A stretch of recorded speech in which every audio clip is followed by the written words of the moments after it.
தொல்லையை தீர்ப்பதற்காக இந்த 200 ஏஐ ரோபோட்களையும் இறக்குமதி செஞ்சிருக்காங்க.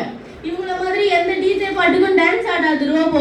மாணவர்களுடைய கல்வியை மேம்படுத்துவதற்காக அந்த ரோபோட்களை கர்நாடக அரசாங்கம் இறக்கி இருக்கிறது. எனக்கு ஒரு டவுட்டு, அந்த ரோபோ பாட்டு நடத்தும் போது சுவிட்ச் ஆஃப் ஆகுமா? சார்ஜ் போட்டுருவாங்க. அது சுவிட்ச் ஆஃப் ஆகாது. ஃப்ளைட் மோட்லாம் ஆகாதுல்ல, வைப் மோட்லேயே இருக்கும். எதிரணில இருந்து வந்து பேசுறவங்க எல்லாம் சாட் ஜிபிடி கிட்ட இருந்தே கருத்து எடுத்து பேசிக்கிட்டு இருக்காங்களா நடுவர் அவர்களே? கத்திய வச்சு நாங்க காய் நறுக்கலாம்னு சொல்றோம். எப்பவோ அவங்க ஒரு வாட்டி கையை நறுக்கிக்கிட்டதுக்காக கத்தியே வேணாம்னு சொல்லிட்டு இருக்காங்க நடுவர் அவர்களே. சுனாமி வருதுன்றதுக்காக கடல் வேணாம்னு சொல்லிடுவீங்களா? இல்ல வெள்ளம் வருதுன்றதுக்காக மழை தான் வேணாம்னு சொல்லிடுவீங்களா நடுவர் அவர்களே?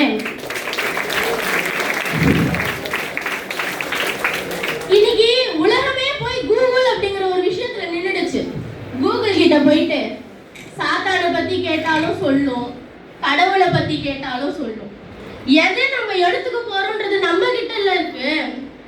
எல்லாரும் போயிட்டு ஏஐ கிட்ட தேவையில்லாத விஷயங்கள் எல்லாம் பேசிக்கிட்டு இருக்காங்க. இத வந்து யாரும் கட்டுப்படுத்துறது இல்லைன்னு எதிரணிக்காரங்க பேசுறாங்க. எப்படி சாட் ஜிபிடி வந்து இதெல்லாம் என்கிட்ட பேசாதப்பா, நீ இந்த கருத்தெல்லாம் என்கிட்ட பேச